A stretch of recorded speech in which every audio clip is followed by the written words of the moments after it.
It says it's setting up.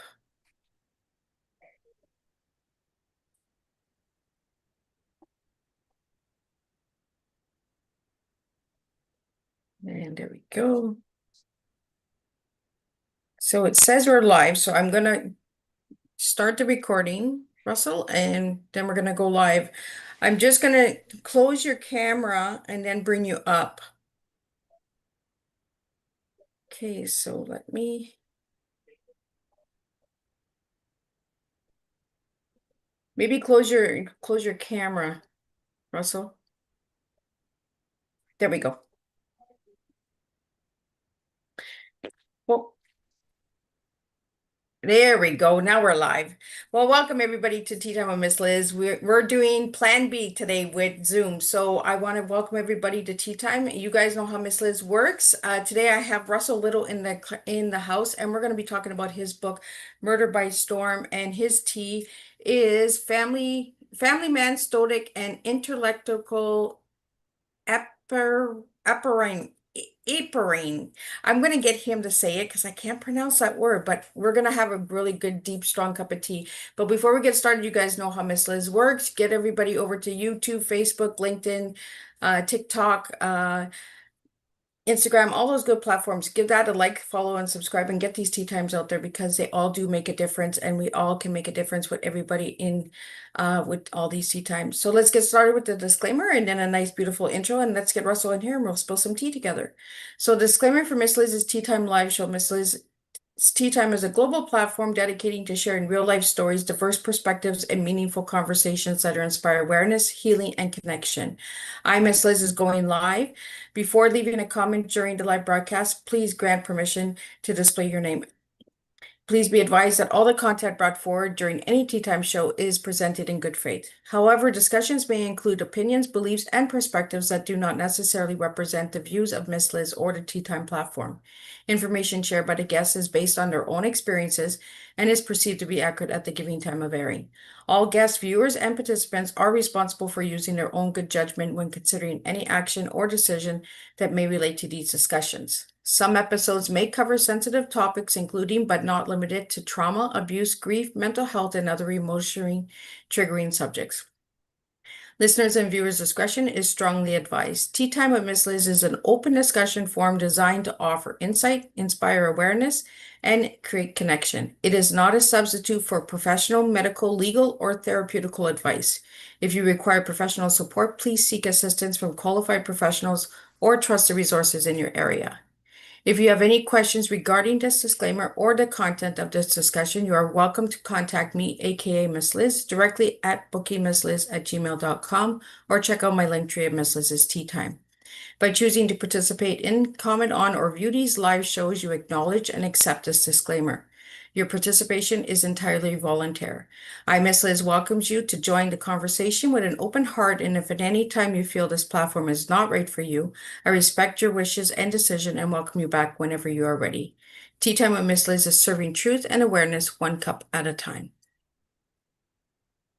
Well, I want to welcome everybody to Tea Time, where real lives shape powerful stories and truth finds its voice through experience. Today, we welcome a guest who has spent a lifetime witnessing the human conditions from the front line of the courtroom and transforming it into unforgettable fiction. Joining us is Russell G. Little, Houston-based writer, seasoned attorney, and author of Murder for Me and Storm. What's the other book? Murdered by Storm. After more than 4 decades practicing family and criminal law, Russell has seen humanity at its most raw, complex, and revealing. The character's conflict, the moral crossroad he encountered didn't stay in the courtroom. They found their way onto the page. Russell's storytelling is rooted in lived experience. His work explores justice, truth, and the emotional undercurrent that drives human behavior. This afternoon, Tea Time takes us to the intersection of law and literacy, and where real stories inspire fiction and fiction reveals deeper truths. So grab your cup and lean in. Today we explored the stories that only a lifetime of listening could tell. Let me get Russell in here and let's spill some tea together. Russell, if you'd like to turn your camera on now. There we go. Good Welcome, Russell. afternoon. Thank you so much. I'm so excited to be here. I'm sorry I had trouble signing on. I'm a typical boomer. That's okay because you know what? Miss Liz is partnered with babyboomers.org, so perfect guest to have. Great laugh. So, Russell, tell me who you were as a little guy and who you are now. Well, as a little guy, I was the kid in the class that had to go in the first grade to speech therapy because no one could understand me. I had to go to reading therapist. And Liz, you're probably too young to remember this, but when I was a little boy, you had reading groups. You had the first reading group where the best readers were, or the second reading group where the second reading group, and the third reading group where the bad readers went. And every year I would start in the first reading group, a third reading group, I mean, where the bad readers were. About Christmas, they would move me up every year to the second reading group. And by March or April, they would move me to the first reading group. That's a terrible way to label kids. I can tell you, I still remember the eyes of the kids in the fourth grade when they moved me, looking at me like, "You're leaving us," and that they were marked. It was terrible. But because of that, one counselor told my mother in the third grade at the end of the year that I needed to read every day. I should read the newspaper every day before I go to school and all summer. And so I was the little boy going from third grade to fourth grade. And from then on, that uh, I would get up in the morning, my mother would fix bacon and toast and orange juice for me, and I would read the editorial page of the newspaper. I came from a real blue collar family, and it was my first exposure, except for the opera cartoons in Bugs Bunny, which is was the greatest thing that was the first exposure I ever had to that type of culture. Now I'm this wacko opera fan, but uh, I would read about lawyers and opinions and what was going on in the world, and it changed my life because it created ambition. I wanted to be that, and so uh, that's who I was as a little boy. I was also valedictorian of my undergraduate school. I was top third at the University of Texas Law School, and practiced law for 40 years. I love it, Russell. You were an underdog. You showed those Yeah. people, right? And don't think that isn't part of my attitude to this day. You know, that's what I love. I love the underdog, the one that gets underestimated. You know, you started in the reading group three and then you went to valedictorian. And that's the stories that I really enjoy having on Tea Time is people that show, you challenge as a child, but as you grow, you learn from it. And I love that you brought Bugs Bunny in there. And I might not look my age, but I'm 51, so I do know a little bit about the reading groups and that as well. I come from a small northern area where we had small community schools and we had the reading groups, and I suffer from dyslexia, so I know all about that reading challenge. Um, and so tell me about Bugs Bunny. What what do you like about Bugs Bunny? Okay, this is weird. My family always thought I was weird. It wasn't all the Bugs Bunnies, but uh, part of the people who created Bugs Bunny was to spread greater culture to people like me, blue collar kids, right? That have no other way to see what opera is. And so if you remember the Bugs Bunnies, the Barbara Seville Bugs Bunny, or the Kill the Rabbit Bugs Bunny that was one of the rings, well, that stuff blew me away until when that was on, I would stand up with that. My dad thought I had lost my mind. But to this day, I listen, like when I write, I listen to Verdi because I'm a huge wacko Verdi fan. And classical Italian opera is what I prefer. And that's all from Bugs Bunny. See, you just never know what you get from Bugs Bunny if you guys are paying attention. People like us that get into the real meaning behind Bugs Bunny. You know, cartoons told a lot of stories, but they taught us a lot. We're, today's world, we're not learning a lot. We're learning a lot of violence and stuff like that from the cartoons. And Right. And I got to tell you, to this day, I'm a big public art supporter. Uh, and we have gone out of our way to support the type of public art where it's not charged and families can go and their children can see real art. And like, I'm taking my granddaughter to the Museum of Fine Arts and the butterfly, uh, the big domes they have where the butterflies are. I'm taking her to both. I'm taking her to the Museum of Fine Arts so she can see art, but I'm taking her to the butterfly place because that's how get her in it. That's my new dog. I'm sorry. well, it also shows a transformation of growth. You know, when you go to the butterfly sanctuaries and that thing, it shows all of the Sanctuary, yes. yeah, or conservatory or something like that, right? I went to one with my mother-in-law before she passed, and a butterfly landed on her head. She was 92, and she spoke about that butterfly for the longest time, and it just made her blossom. Uh, so yeah, the butterfly thing is awesome. I wish we had one in our area because I would take my grandkids too. Yes. And that was my granddaughter said yes immediately. And my twin 4-year-old granddaughters complained that they weren't invited. But you don't take 4-year-old twin Tasmanian devils to, the Museum of Fine Arts. That would just be insanity. But I got to tell you, I also smoke cigars. And when I sit out in the backyard of the forest that I lived in for 3 years in Atlanta, the butterflies are attracted to cigar smoke. I never knew Oh, that before. They would sit on my knee while I would have a cigar if I didn't move very much. wow. I just learned something about butterflies. Thanks for Yeah. that, Russell. I love learning from my guests. Like you guys teach me so much when I have these conversations. It's like homework assignment afterwards. It's like, let me check this out. So Russell, let's get into your book. We talked about a little bit when I introduced you. We talked about the Murder for Me, but the book that I was sent was Murdered by Storm. So let's talk about Murder by Storm, and then we'll jump back into Murder by Me. For Okay, me. let's do it. Uh, I write murder thrillers. Murder for Me, the first one was a murder thriller, kind of a psycho murder thriller. And after that, I had the readers wanted to know several things. Number one, Marilyn, the antagonist in the book, they want to know why is she so evil and how does she do the things that she does?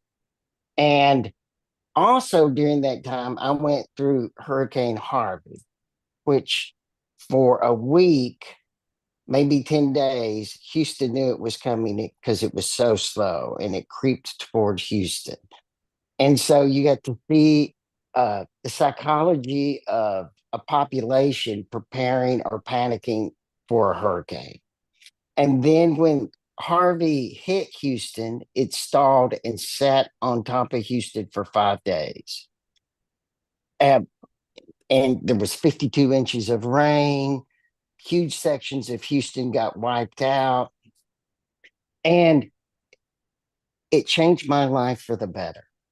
It was one of the greatest moments in my life. And I know that's the strangest thing you could hear, but I lived in a high rise across the park from where the refugee center was. So for 5 days, I walked in the hurricane across the park to the refugee center and helped people that had had their homes wiped out. They were stunned. And I would help those people for 5 days. And then after Harvey left, you had all these homes that had been destroyed. And one of the things about Houston, where are you right now? I'm in Cornwall, Canada. Okay. So one of the things about Houston is a lot of people move to Houston for work. So a lot of people don't have families or greater families in Houston. They moved here for work. And a lot of people don't really have many friends when they first move here because they moved here for work. And those people had no one to help them. So I was on a group, and we would go every morning, we'd go to a new house that was wiped out. And the person, I can still remember one person just sitting in a chair. They just were just sitting there because they were so exhausted. And we would go through a house and gut it. That means get rid of all the destroyed things so that they can start repairing. We gut the house in one day and move on to the next house.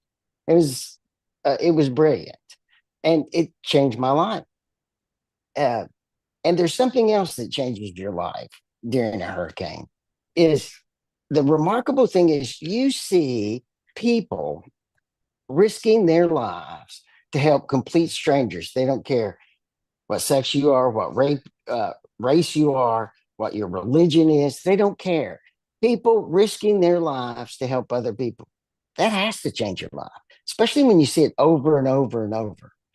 And you see things that you have to see to believe, like manholes exploding for 2 stories and a water fountain coming out of the manhole 2 stories high, or how nasty floodwater is, and all those things. And I remember, because I'm a writer as well as a lawyer, which means I've been on the dark side for 40 years, is I remember thinking, it's interesting. The police are busy saving people. There are no police. They're busy. Yeah. And there's nothing that wipes out evidence and DNA evidence specifically like nasty floodwater. And I thought, what a time to do a crime. So as I'm writing my second book, I put all of that in the book because I want to write about the inspirational things too, which is ironic since I'm writing a murder thriller, that I want to write about inspirational stuff too. But that's what I'm doing. And also, uh, one of the challenges I had was, like I said before, people wanting to know, why was Marilyn the way she was? And so my every time I write a book, I have some kind of intellectual challenge. What am I pushing the ceiling of my ability and knowledge, and uh to how am I pushing the ceiling to do better, to do more? And I decided in that book I was going to write from a woman's perspective and do it in an organic, natural way. And it was one of the hardest things I've ever done in my life. It was very difficult. It was so difficult. Uh, my editor, who's a great editor, we actually met in a cigar bar one day to go over chapters 7 and 8. And she came in and she threw the chapters at me, and because I hadn't got it right yet. And everyone at the cigar bar was, whoa, what's going on? I was like, hey, it's my editor. Uh, don't worry about it. I And they're got like, work to oh, do. that's Russell. That's Russell. And and uh and don't think I still don't give her grief about that. And after we started talking again a week later, we got it right. And but it was very important to me to make it organic and natural and from her perspective. And I think by the end of Murder by Storm, you say, okay, I get why Marilyn's the way she is. So why was she the way she was? Well, I'm not going to tell you that. You have You to gotta read buy the that. book. You got to buy the book. But I can tell you, talking to you, that when you read it, you'll say, okay, I get it. I know what he's talking about. Well, I'm gonna read it because those are the books that really intrigue me. I really like crime books and I like real crime. Like I still trying to get a serial killer on tea time because I want to pick the brain. I want to understand why. There's something in them that snaps, or was it a scent? Was it something? Russell, you've worked in courtrooms for That's many. not what it's like. So what is it like? Psychopaths is what you're talking about. Okay. Psychopaths, and I've known two of them, and they are embedded in my character in the book. Okay. The way I think of them is they're not the same species as the rest of us. We're sheep, right? We're a community pack group, and they're wolves. We're just different. So there's a hunger in them that we don't Yeah, have. right. And there's they have interesting, bizarre common traits. Like one of the common traits is uh they're always several moves ahead of you in a chess game, right? But they've never planned out the whole chess game. Mhm. So by the time they're several moves into the game, they start messing up. It's just one of their features, and it's kind of shocking because they can be ahead of you so far for so often, and then all of a sudden you're like, "Wow, that was They s- stupid." they slip. They slip. They don't really think things out the whole way through. Is that Like, why they get caught? huh, um, they get caught because they talk usually, right? Oh, Because one of the things that is true is that if you don't talk, you almost never get convicted. My experience with my clients, the ones who would listen to me and shut their mouths, are the ones that most likely I could take care of. The ones that couldn't control themselves were the ones that wind up convicted because the police have so much work. The district attorneys are buried in work that they and you got to understand the motivation like of a district attorney's office. If you into a typical urban district attorney's office is a huge law firm, and you don't get promoted in those law firms by winning. That's not how you get promoted, by not losing. So mm, uh, the police that they and the district attorneys, they really go for the people that talk because they're easy to win those trials, right? The yeah. ones that don't talk and they have to put things together, it's not like on TV. That's a lot of work. They move down in the stack and they may never get to them. So what's one case that stood out to you, Russell, in all the years you've worked in the courtroom?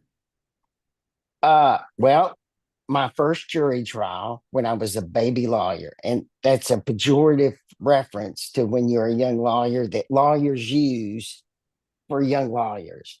And I was working for a mid-sized firm in Houston, and I had my first jury trial. And one of the partners decided they were going to go see how I was going to do. This was a trial where it was a car accident where my client was cutting through a parking lot and hit somebody else, right? There was no way, and he was speeding. There was no way I was going to win this trial. So, uh, as after voir which is what we call it here, dire is how it's pronounced in on the East Coast. I know that because I did another podcast recently uh, with a lot of lawyers, and they laughed when I said voir because that's just the way you say it in Texas. After that, I realized uh, two things happened. Number one, the senior partner went back to the law firm and said, "There's no way Russell can win that case. Facts are totally against him." So the whole law firm assumed I was going to lose. And this was a case that should have lasted about a half a day, and it wound up lasting 4 days because what I figured out after voir dire, I realized that too, and I decided that the only way I was going to win is if the jury had no idea what really happened when they went into the jury room after the trial. And so instead of a half day trial, it was a 4 day trial. And they thought it was a car intersection accident when they went back. They had no idea what had happened, which is how I accomplished what I was going to do. right? So I remember that because that taught me uh, that was the first trial. And when I went back to the law firm after I won, everyone said, "Oh, so we assume you lost?" And I was like, "I won." And they were so shocked. Well, you proved them wrong, right? Again, the Right, underdog comes in and he wins the case. right. So that was that was early on. Near the end of my practice, I tried a case against one of my best friends, who is an unbelievably great lawyer. And it was the worst possible type case. It was a jury trial in a divorce case, and it was a bloodbath. And I during board, and this man's right out of Alberto. Ask him to be quiet. Okay, I'm sorry. We have people coming into the house right now. Uh, and but during during when they brought the jury panel in, there was one of my neighbors on the jury panel, and uh, my good friend Bill he's Norwegian by birth, Minnesotan by where he lived, and he fulfilled all the stereotypes. Very calm. He never told a joke that worked. It was just that way. And uh, I I first thing when you see it, one of your neighbors on a jury panel, you have to go tell the judge and the opposing counsel, look, this person knows me. They're one of the neighbors. And Bill told, and I tell him this all the time, he told the only joke in his whole life that worked. So when it was his turn to talk to the jury panel, he asked the woman, we'll say her name was Susan, Susan, you know Russell Little, don't you? Yes, I'm his neighbor. Susan, is can you promise the court that you won't hold what you think of Russell Little against his client? And so the whole panel laughed because at that joke. And I actually told the jury panel right then. I stood up and said that was the only joke Bill's ever told that worked. And that was a bloodbath.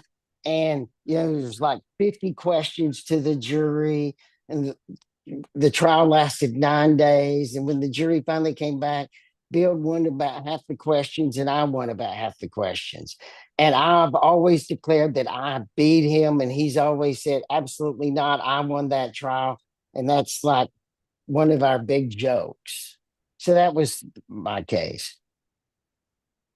So, Russell, let's get into the book because we had some questions that came in about your book that I want to get out to you when I was promoting you. So, The Murder by Storm. This, if you have the book there, so if you can hold it up so everyone can see Yes. the cover. Murder by Storm. So, can you tell my audio listeners what the cover looks like and who's on the cover and all that good stuff? Oh, I would love to. Okay. Uh, this is in a high rise. In fact, it's the high rise that I was in during Harvey. It's uh, you see a lightning strike here. It's during the hurricane, and Marilyn is in her apartment looking down on the city of Houston during the Hurricane Harvey, thinking about her next move. And it won the Fire Award. I'm very proud of that. I want to bring that up because I did find that about the Fire 2024 Fire Award, the Fire Book Award. What is that Fire Book Award? Because I've never heard of that award. Uh, well, I don't know. I didn't know much about it before either. My publisher uh, put me into the contest, and there was quite a few pretty famous people that won parts of the Fire Award, and I won it for the murder thriller. Yeah, there's some incredible people that I've seen on that the fire award, and I'm just like, oh, tea time guests, awesome guys. Like I was like high fiving you guys all there. I was like, yeah, I know that one. I know that one. Congratulations. Your publisher is Plum Creek Press. Do you want to tell us a little bit about Plum Creek Press? Sure. Plum Creek Press uh, is the publisher is Amy. I can't even pronounce her last name. It's like 12 syllables long. And uh, after I published Murder for Me myself, because I was 65 years old. I didn't want to waste time sending things to other people. Part of my intellectual challenge on that book was to get it published, because if you don't publish it so everyone else can judge you and read the book and tell you what they think, then you really haven't written it, as far as I was concerned. It wasn't my first book, it was the first book I published. And and so after that, and it was a bestseller on Amazon. And we I was writing the second book, and she actually came to me and asked me if she could publish my next book. And I was really honored by that. So absolutely. Yeah, Amy's an amazing person. I can't say her full name either. It's a lot of syllables, like you said. But Amy is an amazing person. Check out Plum Creek Press. They are on online, so you can check them out. I want to talk to you a little bit about the suspense thriller Murder by Storm. You have the hoodoo in your book.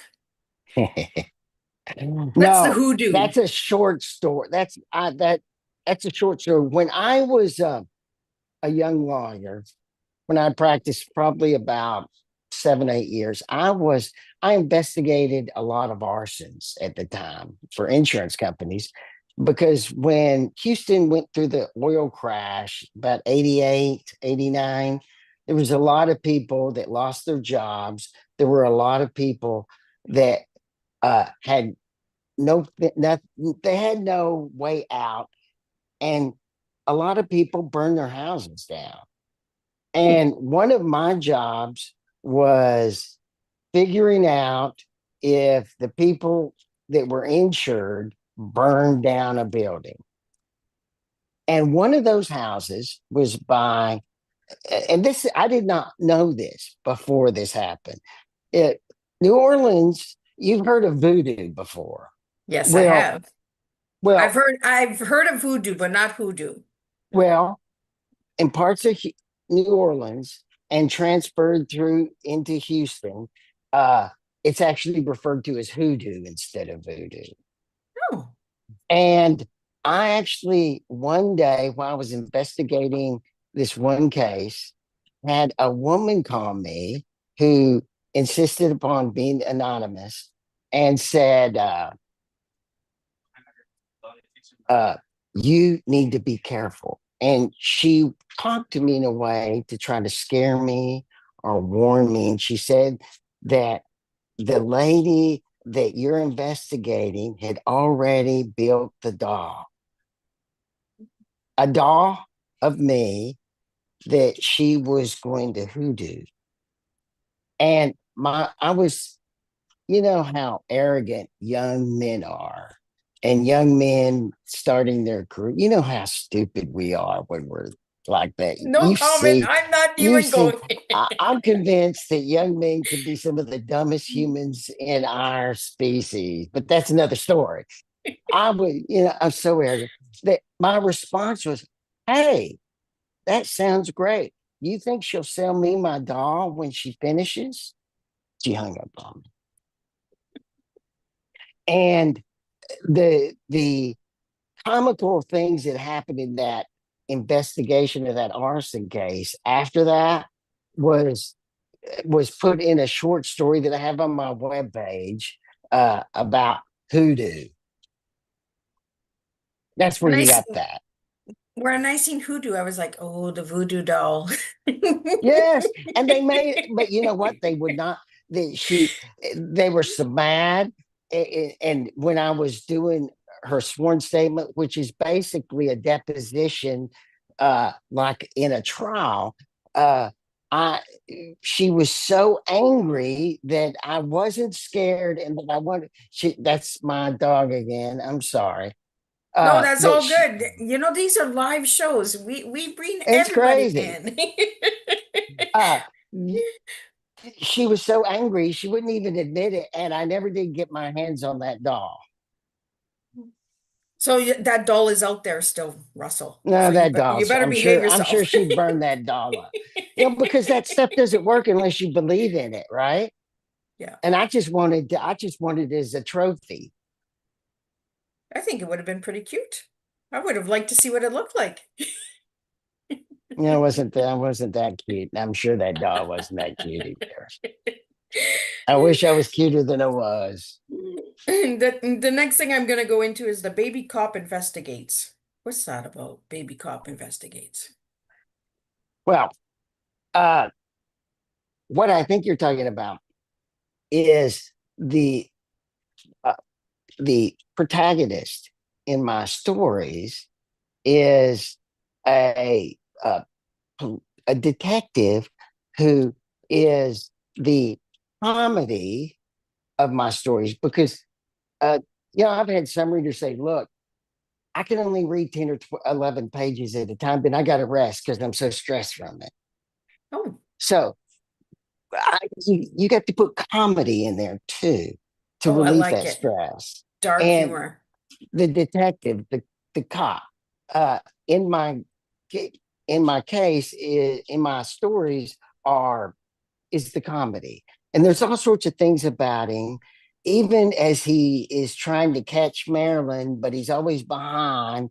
Uh, is like he has, and I actually know someone like this, and it's spellbinding. He has a mustache that doesn't move with the rest of his face or his mouth. Like when he talks, it doesn't move that way. It moves independently, like it has a mind of its own. And when you talk to him and you're close to him, that's all you can look at because it's so weird. And you go through life and you meet people that are different than everyone else. Most people are within a zone of about the same, but there's a few people, and you know that because you've met those people that are just completely different than everyone else. And whenever I came across something like that, I would always think, I got to write about that. Right. Those are the Like I, interesting characters in life. right. And that mustache is a part of this character, O.C. Sims, the protagonist, the detective that's always two or three moves behind Marilyn. And that's part of him. Also, there's one thing about Houston and Texas that is hard to believe if you live anywhere else. And that is how many people wear cowboy boots every day. That's not something that happens anywhere else. When I moved to Atlanta for 3 years, I put those cowboy boots up. You can't wear those boots every day. And people want to know, what the heck are you doing? Right. I'd wear them like once a week just because people would make comments about it. It's the strange thing in a great way. Uh, but in Texas and in Houston, there's a whole subset of people. That's all they wear. That's their footwear. And I put OC's Sims in that. Is he wears cowboy boots every day, and all of his pants are tailored so they go up to his belly button. It's the strangest thing I ever saw. But when you see someone like that, that's something you think, wow, uh, that's that's odd. And there's a Those pants are a little high there, bud. right. And there's one little secret that I have to tell you, and that is in every book I write, OC Sims gets shot. That's a thing. He always gets shot. But he always If comes it back. right. And uh for the comic relief in this book is I wrote in uh a relationship where OC meets a woman about his age. He's in his mid 40s, and they're developing a relationship. And they get very close. They fall in love. but every time they're trying to consummate their relationship, something happens.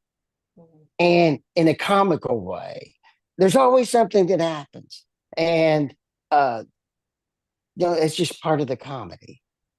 So, Russell, is there a lot of comedy in your life? Oh yeah. I'm a happy person. I'm a happy person. Uh, just this weekend, my comedy was my daughter needed me to baby. I have an 8 year old granddaughter. We just moved when we moved from Atlanta to Houston. We moved 2 blocks from my grandchildren because I'm a family Nice. guy, right? Yes. Like told you. And so my her husband was out of town. The 8 year old was sick, and I had to babysit the 4 year old identical twin girls for the day. That was a Ooh. comedy. Number one, I can't handle them even when they're alone, right? It was, and they're like little Tasmanian devils from Bugs Bunny, right? That's what they are. They destroy everything. They go through everything. And so that was a total comedy. I wound up buying Control because I took them to Chick-fil-A for nuggets. And then in the mall, because it was cold this weekend, they had this big playground. I let them play there. And then I made them follow me and walk through the mall till they couldn't walk anymore to exhaust them. And that's how I manipulated babysitting. You know, it's always fun as grandparents when we watch those little ones. You know, we're like, we had all the energy with our kids. Where did we not get the energy for these ones? I don't My, know how I did it. Do you wonder how you raised your kids? I don't. It's exhausting to watch their families. it is. My granddaughter just started kindergarten and she's just a go, go, go. And I have a new granddaughter that's coming in the new year. So yeah, I'm just like, how did I do it? Like, what did I do with these little ones? Like, keep them busy. But I like that you brought Bugs Bunny back in and you brought Tasmanian Devil back in because, you know, I love Tasmanian Devil. I thought he was a cool character. Yeah, I did too. He was a little crazy on the wild side, but he had a good story. Well, I live it. Okay, I have two of them. So you have twin grandkids. I have three, but yes, I also have twins. They're 4 years old, like I said, little Tasmanian girls. Well, Russell, let's talk about your tea that you gave me. You gave me family man, stoic, and intellectual. I can't say that word. Okay, EP. What's that that's last just word? that's uh I can't even remember what that word was. But what I'm just saying is, as I described to you when I was writing, trying to write from a woman's perspective, I'm always testing my limits. I'm always trying to uh, push beyond what I think is my ceiling. That's what I mean. And I've lived that way. It's out of uh, Thomas Dillon when he wrote "Do not go gentle into the good night."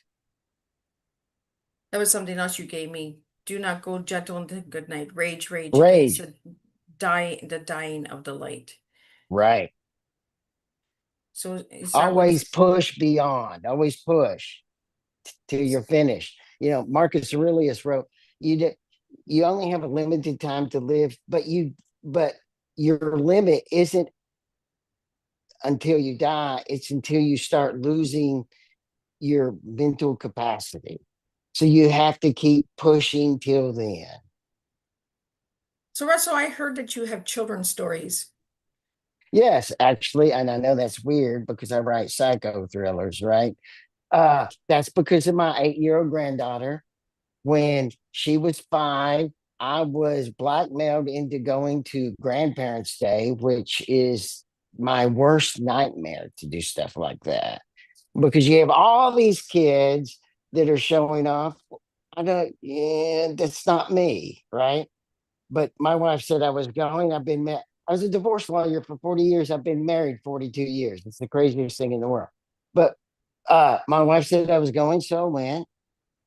And we're in her little class, and she walks over to with me with this stuffed elephant and tells me that an elephant is the animal she loves most. Well, I've always been uh, very what concerned about the greater fauna of Africa, the elephants, the hippos, the rhinos, and and I've always contributed to that, to the support of them and the idea of the villages around those animals. If those animals are going to be around for our grandchildren, then you've got to make it more profitable for those people that live there to to keep those animals than to kill those animals, right? And so the whole theory behind that, there's funds that you can go to help them do that. And I've always been really supportive of that. And when my granddaughter told me that, I thought, I need to write a story about my granddaughter and an elephant. So after my wife released me, I went to the cigar bar and I wrote a story about my granddaughter and a baby elephant lost in a zoo and how they saved each other. And uh, my wife helped me write it after that. And then we wrote another one about a baby rhino and the that baby elephant and my granddaughter. And it just went on from there. I also wrote a children's story about uh, skunk dog, which was an animal, which was a husky that got sprayed by a skunk, and then Oh, I and thought it all was the like, I was like, what kind and of breed is that a now? skunk dog because it's a skunk dog because it smelled like a skunk. But it was really an indoor dog with a lady that loved that dog and all the and it's a funny story about all the things she tried to do to try to get the smell off that dog.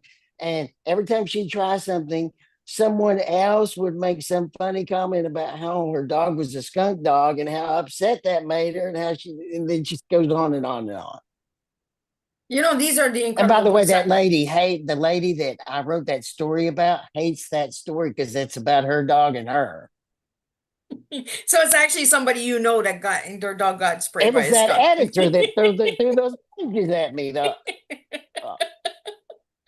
You know, and those are the kind of storybooks that I like to get out at Christmas time. And Christmas time is just around the corner, right, Russell? So what are you doing for Christmas this year? this would be the first time in 4 years that we weren't traveling and away from home for Christmas because we lived in Atlanta, right? And we would fly to Houston to be with all my children and all the grandchildren. I have three kids, they're all married. And this is the first year because we moved this year back to Houston that we're not traveling. We're actually going to stay at our house, and everybody's going to come over to the money pit, which I refer to the house we bought because we immediately ripped everything out of it and rebuilt it. Some money pit, just like in the movie. That's actually a good movie. I like that movie. I don't like it anymore. Why is that, Russell? I Because would you bought never the money want pit? because I've lived it. I would never watch that movie again.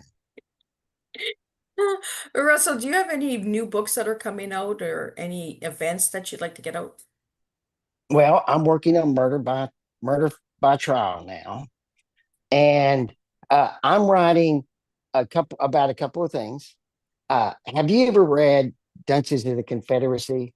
It No. was a it was a Pulitzer Prize book in the 30s about New Orleans, and there's a character in that book that is so obtuse and not connected to reality and repugnant, but so unforgettable that you can't stop thinking about him, even after you read the book. And writers uh, take that as inspiration, and that's why you get some of the characters you do in movies or TV. Like, remember in the last years of Seinfeld, they made George Costanza as dysfunctional and as they possibly could. they got that from Dungeons of Confederacy. There's one character in there from that book. And I wanted to write that character. I wanted to write a character that you would gross you out, not in a bad way, but just in a non, this guy does not know what he should be doing in society. Uh, but at the same time, while you're driving down the road, he comes up in your mind. I wanted to write that character. That was my challenge. And then I also want to write about the fact that in a trial, there are multiple sets of facts. And you wonder why the juries will come to a conclusion and the public goes crazy because they know what the facts are and they know that jury got it wrong. But the thing is, there's several sets of facts. There's the facts the public knows. Then there's the real set of facts that the judge, some of the investigators, and the attorneys know. And then there is a third set of facts that they let the jury know that they're allowed to make their decision on. Those are three sets of facts. And I wanted to write about that in a book. So, what cases have you actually been a part of, Russell, that you brought into all of your books? Are they a little bit of all of your cases, or?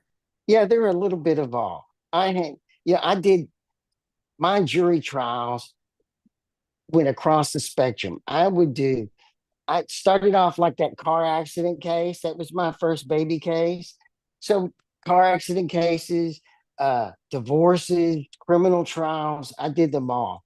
I was actually, when I was in law school, I worked one summer for a district attorney's office and in Amarillo. That's at the top of Texas. And they had a change of venue triple capital murder trial in Galveston. That's at the bottom of Texas. And they took me with them. And my job was to pick witnesses up at the airport, take them to the trial, help them get them ready, and then take them back to the airport.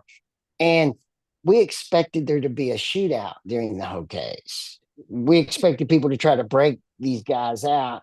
And so everybody had their own bodyguard. And so that was a wild summer living in Guido's Hotel and working on that capital murder trial, triple capital murder trial. And that is where I started. But it's just pretty much the whole spectrum of what I've been involved in. And, you know, I pulled those characters out that I met throughout my career and through my life, just like ones that you've met. And I wanted to put them together in a story. And this is the only kind of stories that I could put all these characters together.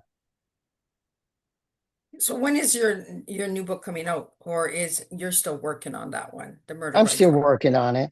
And I'm not one of these people that can write a book in 6 months. I work on it. I can, in fact, I just let Plum Creek know, and they weren't happy about this. I was quite a few chapters in, and I woke up one morning. I suddenly realized that's not how I want to start this book. So I started it over. Oh, they were so mad. So you have another editor that's going to come in and throw books and chapters at Oh, you. it was Amy. Amy's not someone you want to mess around with. She's She's coming for you, dangerous. Russell. She's dangerous. So, Russell, what final message do you have for all the listeners out there today? Uh, Thank you very much for spending your time listening to me. I got to tell you, when someone talks about my book or that they listen to one of our podcasts, I'm always humbled by it. Uh, it's so thank you. That's my main message. Thank you for listening. And when you read my book, thank you for that too. And I'm Russell, if humbled.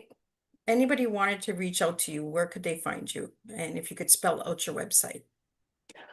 RussellLittleAuthor.com. My name, author.com. And the best place to reach me is probably on my author page on Facebook, which you followed like yesterday. Thank you. is Russell Stories, and that's where I post the shows I'm on, what I'm reading, where I'm traveling to, what I'm thinking about. I read international papers every morning. Uh, if there's an interesting article, I sometimes attach that even. Awesome. Well, I'm just going to do a closing summary of our tea time and then we're going to wrap it up. And I'll be back tonight with Joni Jordan coming in the house and she'll be talking about her book tonight on tea time. What a compelling and eye-opening conversation. Russell, thank you for reminding us that stories drawn from real life carry a different weight, one shaped by empathy, accountability, and truth. You showed us that behind every case file is a human story worthy of reflection and understanding. This afternoon, we learned that fiction can be a powerful lens for examining justice, mortality, and the choices that define us. Your journey proves that wisdom doesn't retire when a career ends. It transforms into storytelling that continues to serve others.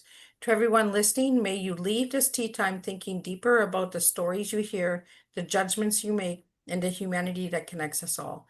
Until we meet again, keep listening closely. The truth is often found between the lines. And I'll see everybody at 7 p.m. with the second tea time of today.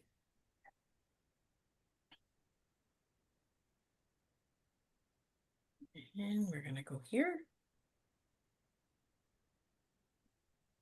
Epicurean. That was the That is, word. that is the word. Epicurean. That is the word that I could not say. Yeah, I can barely say it myself. Epicurean. I'm going to have to look up that word. You're going to give me a lot of homework to do. Thank you Mm. so much for having me on. And thank you for your extra trouble. No, anytime, Russell. I really appreciated that we were able to work this out and we could get it out there for you. So what's going to happen is within 6 to 8 hours, you're going to get it onto Spotify and YouTube again, with some mini clips that I'll send them to you so that you can get those out on your platform as well. I will do it. Thank you. Awesome. So I will let Bye you bye. go and I will get ready for the next tea time. Okay, bye bye.